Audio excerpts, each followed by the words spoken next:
Um, hey everyone. Um, wow. My name is Megan Crassus, and I was a student missionary last year, and I served as a medical assistant in Pagudpud, Philippines. So today I'm here to tell you a little bit about my experience. And so, ironically, although I spent a lot of time in the clinic in the beginning, my best experiences were outside, reaching the community. And before going to the Philippines and before I decided to become a student missionary, I always struggled with what genuine service was. Um, I, Before I left for the Philippines, I actually never went on a mission trip before. And I was always so scared of going out of my comfort zone. So it took me this long to build up the courage to leave for a year and serve others. And so long story short, I get there. And it was great. We were all excited. There was me and 11 other student missionaries there, and we were all excited to get to know each other. Working in the clinic, we got to learn a lot of things. We learned how to do IVs, we learned how to draw blood, we would practice on each other. I even got to do a couple sutures on people, and that was really cool. So, especially at the time I wanted to be a physician, I was really appreciative of how much hands-on experience I was getting. However, as time passed by, after a couple of months, and we were falling into the routine of going to the clinic and going through our rotations in the clinic, we started to feel as if we weren't being useful. So we were in, like, I guess, a middle of a village, and there is not a consistent flow of patients throughout the clinic. So in the morning, it would be like kind of busy. For some rotations, it would be more busier than others, for like nursing, for example. But then, as time went on, we saw that there was a lot of free time. And we were in the clinic from 8 a.m. to 5 p.m., 5 days a week. And that's all we did. All we did was volunteer in the clinic. We would do stuff on Saturday, but the majority of our time was spent in the clinic. And I started to see that I felt like I didn't have a purpose there. And as I started talking to the other student missionaries, I saw that they were struggling with their purpose there as well. It got to the point where we were all struggling. A lot of us wanted to go home. The experience was unique to us because, as you saw in the video, a lot of people felt like they were getting burnt out. They felt like they kept on giving and giving, but they didn't want to. And for us, it was the opposite. We felt like we weren't giving enough. We felt like we weren't reaching out to the community in the clinic as much as we wanted to. And after a couple of months of just groveling in our misery and our struggles, we decided that we wanted to do something about it. So we went to our host, Ate April. Ate is older sister in the Filipino language. We called her Ate April, and we told her, we want to do more. We want to do more in the community. We feel like we're not doing enough, and we want to do more. So what can we do? So then we started coming up with ideas. There's a lot of kids in the village. There's schools nearby, and opportunities just kept coming. Some people donated a bunch of ukuleles to us, and we started going out. And we started teaching English classes in the school. We started teaching music classes. We started going out to different houses and teaching ukulele. And we also started doing more house visitations. And we just wanted to do more as much as possible. So we started doing, towards the end of our term there, we started spending less time in the clinic and more in the community. And one example I remember was this guy named Tito Paz, or Uncle Paz. And he had a friend, her name was Tess, and he was a tailor. And his friend Tess would spend a lot of time at their house. And long story short, we met them, and we saw how friendly they were and how nice they were and how much they wanted to spend more time with us. And that's what we did. We started going to their house more, We would do rotations. Since there were 12 of us, we all would rotate who would go to their house. And I remember one time I went with a couple of my student missionaries, and we went to Tito Paz's house, and Tess was there. And she was like, hey, what's up? And we just sat down, and she just started telling us her life story, and we were there for probably like 3 to 4 hours, just talking to her and listening to her. And by the time we were about to leave, Tito Paz and Tess invited us over for lunch, and just as a goodbye, and telling us how much they really appreciated us, the time that we gave to them and the effort that we put in. So throughout this student missionary experience, especially as my first time being a student missionary or being a missionary in general, I realized what genuine service was. And while I was there, my true intentions for going there, honestly, it wasn't there to become closer to God, but I just wanted to have that experience of serving others and just having this whole student missionary experience. But while I was there, I discovered God's love, and I realized that service is love. When we make an effort to make relationships with these people, when we make an effort to be there for these people, yes, serving is also giving people what they need, but also making the time to get to know these people. Rather than spreading the word as much as possible, I realize personally for me, the best type of service I can give to others is to just get to know them and to be personable with them, just as God is with us. I realize that God is love, and he loves us, and just as he loves us, we should love others as well. And so if you want to be a student missionary, I ask that you be open-minded.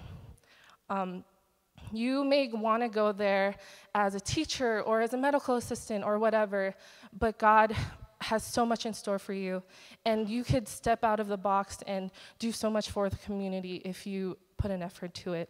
And when you discover God's love, everything will come into place. So, thank you.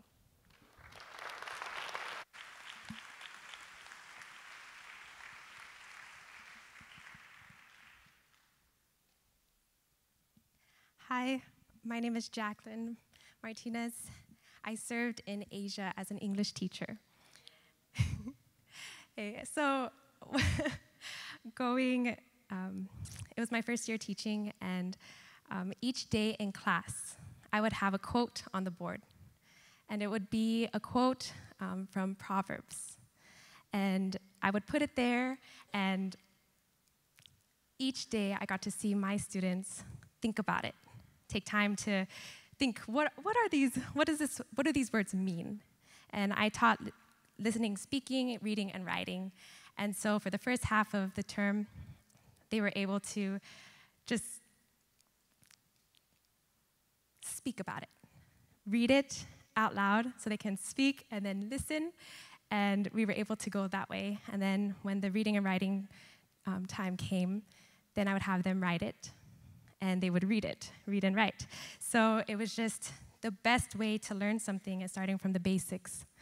And so I started from just basic. If you want to get better at reading, writing, you got to read and write.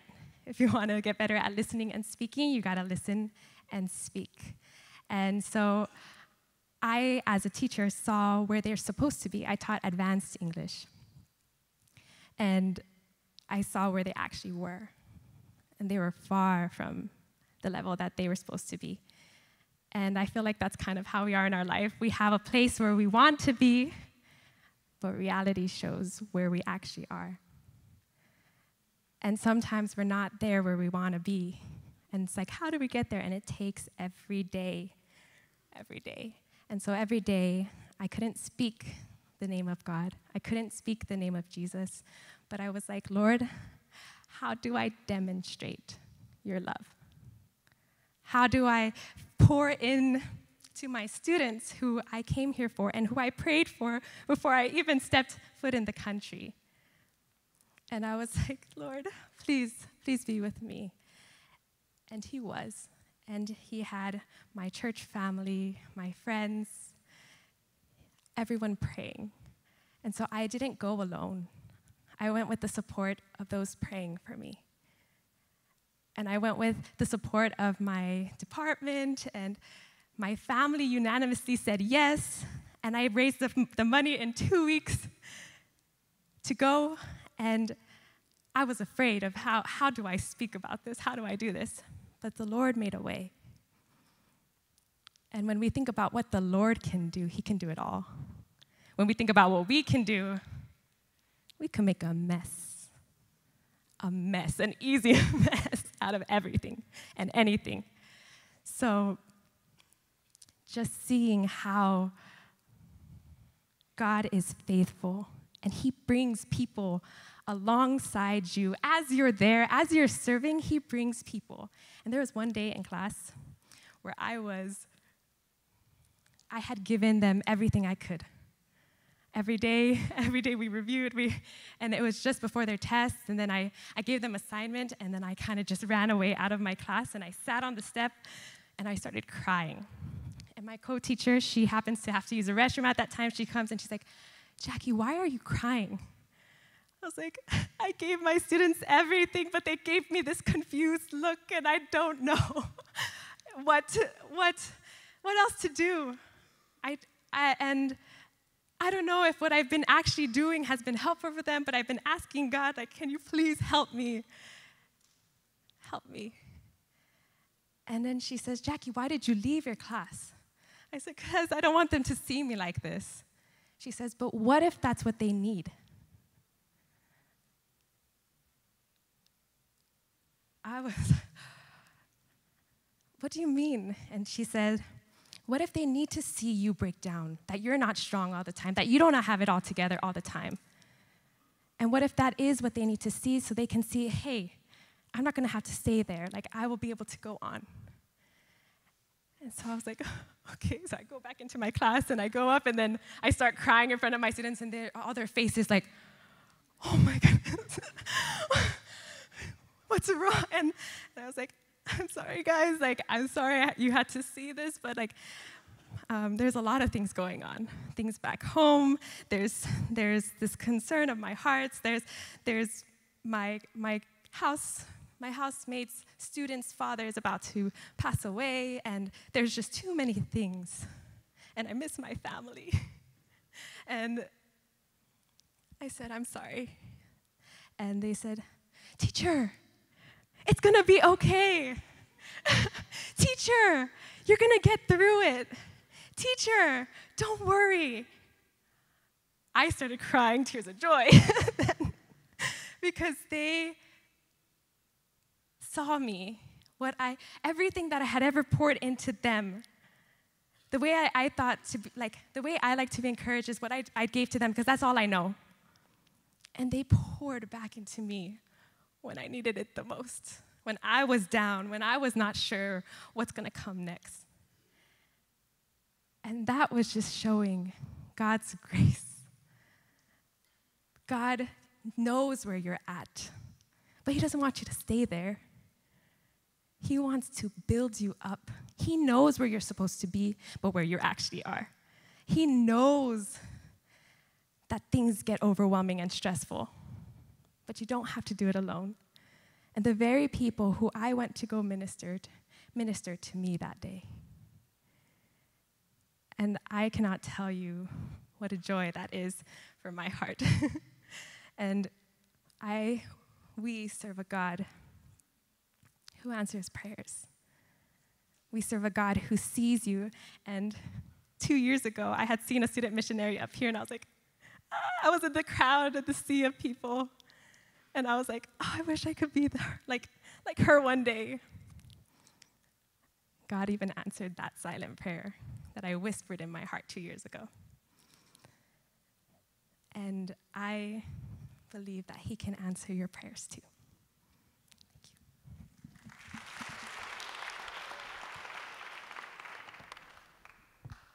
Good morning, everyone. I'm not gonna lie, I'm a little nervous to be up here. There's a lot of y'all out there. And I'm an introvert, don't really like big groups of people. But if I were to try to summarize, well, let me introduce myself first. There you go. My name is Corey, and I was a missionary in Palau for 5 years. 5 years. And you could probably tell just by that I love being there. It's absolutely true. Palau is the greatest place on the face of the planet, okay? When you go outside and you think about it being 60 degrees, it's absolutely horrible. And this winter, I'm definitely going to die, but that's besides the point, okay? It's besides the point. 80 degrees and 90% humidity all day, that's what I'm used to. But if I were to try to summarize my Palau experience in 7 minutes, it's absolutely impossible. It is not possible. What I can tell you is that it's the greatest thing I've ever done, that I was able to experience God making changes in me that I never would have experienced if I were here.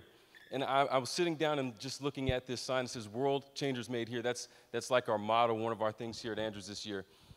A lot of times we in the Christian community look at our mission to go and change the world, but I can tell you that I was the one who was changed more than anything else from all the years that I spent in Palau. See, I believe that we get so comfortable in where we are, right? We're surrounded by God, but a lot of times we're unaware of his presence, and we don't actually connect with him, even though we're surrounded by him. And growing up, it was like that for me. I went to the Adventist Academy, elementary school, even down at Southern where I did undergrad, and surrounded by God, but never really connecting with him. God wanted to take me to a place where he could show me who I really was, and that wasn't going to happen unless it was through service. I graduated with a business degree, and that's just because I was tired of being in school and was ready to be done.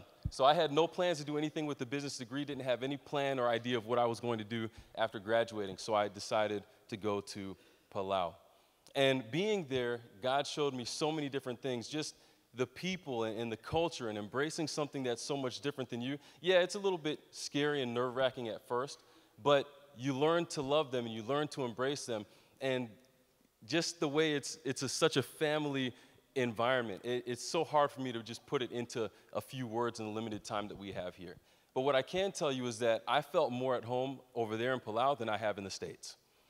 And I'm not saying that just to say it. I say it because that's how I actually feel. The community of people that are there, the way that you have just random people who, 2 days after you get off on a plane, 23 hours worth of flying, and they say, you're a part of my family now, okay? I'm gonna take care of you this year. And to be able to experience that year after year after year, get to know people in the community, absolutely incredible thing. There's something else about service that kind of goes beyond what we experience here, I believe. We're used to being in the environment of people who think the way that we do, they dress the way that we do, they believe the same way as we do. In the school that I worked in, Palau Mission Academy, less than 8% of the kids are Adventist. And I'm not just saying that they didn't believe anything. I'm talking about Buddhist, Chinese different religions, Korean different religions, Hinduism. You have spiritualists that are there, different denominations within Christianity as well. And I'm the Bible teacher. So I'm in a position where I have to find a way to present God in a light where everyone can understand. And coming from all these different backgrounds, it was very challenging at first, but God showed me something. He showed me that the God that we serve is someone who is for everyone, not just for Adventists, not just for Christians, but for everyone. And the more that I put down my walls of what I thought Christianity and God was supposed to be, he was able to shine through me and help the students to see who he really was. We even had several baptisms at the end of this last year, which was the coolest thing ever. There's a verse that we kind of embrace and we talk about a lot within the Christian community, the Gospel Commission, right? Go ye therefore. And I know for me growing up, it was more like go ye therefore back to my dorm room. And you know, it was just easier. Life was easier that way. Didn't want to associate with anyone kind of thing. But I would submit to you, as has been mentioned already, that when we go into that cocoon, when we go into our comfort zone, you're not going to experience any growth there. You have to be willing to break through the bubble, get out of your comfort zone, go somewhere that doesn't do everything and look just like you if you want to experience growth. And that's something that I had to do, and of course, that's why I ended up spending year after year there. I knew when I went back to Palau 4 years ago that God was bringing me on a wilderness kind of experience because he really wanted to show me who I was and where I was supposed to be. Told you that I graduated with business and had zero interest in doing that, but I also had no plan and no purpose for what I was going to do. If you were to ask me, I would have told you, yeah, I'll stay in Palau the next 10 years, no problem. I loved it there, and I was getting comfortable there. Palau even was becoming a comfort zone for me, interestingly enough. But God actually used me being there to say, hey, you need to go back to school. It's like, well, really? Didn't want to do that. But he sent me here. I wouldn't be here if I hadn't have gone back out into the mission field. I wouldn't know who I really was. I wouldn't have a purpose, and I wouldn't know where I'm trying to go for the future. So I know there's a lot of objections and a lot of things that get in the way of students like yourselves being missionaries. Some of you might say, well, I don't want to take a year off because my degree needs to finish just like this, or I don't have the time to do that. You have the time. You do have the time, because God has the time, okay? You have the time. And not only that, don't look at it as an interruption from your regular life. What I found was that service was life. It is life. That's what it is to live. And the longer that I was out there in Palau, the more that I embraced these people, even being here right now, they're still a part of my life. I didn't go there, drop myself in a little box, and then come back over here, and that doesn't exist anymore. And I think that's what a lot of people think about mission service. It's not like that. You go out there, what you experience becomes a part of your life. You bring that back with you. I can tell you that all the things that I learned here about how to relate to people who don't believe anything similar to me at all, and just relating with the community members and interacting with different types of individuals, all of that stuff has been an asset to the things that I'm doing here now. I can guarantee you that the real world experience of being a missionary can help boost whatever it is that you're doing here that you think it may not be a benefit to you. So I'll finish with this. When it comes to being a missionary and embracing the idea of service, don't be afraid to let God work through you to do something incredible. You know, you say, well, I'm not gifted, I don't have the ability, I don't have these talents. God doesn't care about that. He's just wanting to know if you're willing. If you're willing to go, he'll give you the ability to do everything that he sends you to do. When he tells you to go, his word is a promise that guarantees that you'll accomplish what he sends you to do. And that's a fact. I was the least qualified, and God was able to work through me, so I can attest to that. And so my encouragement for you all this morning is, if there's anything that you feel the Spirit is telling you, God is telling you, hey, give this a shot, or think twice about it. Don't just write it off. I would encourage you to act on that impulse and to talk to someone about it, see what other information you can get, because it's worth it. Palau will forever be the greatest place I've been on the face of the earth, and I hope to go back soon, every year for the next 20 years if I can. But that's the experience that it had for me, and I know God can do something incredible for you as well.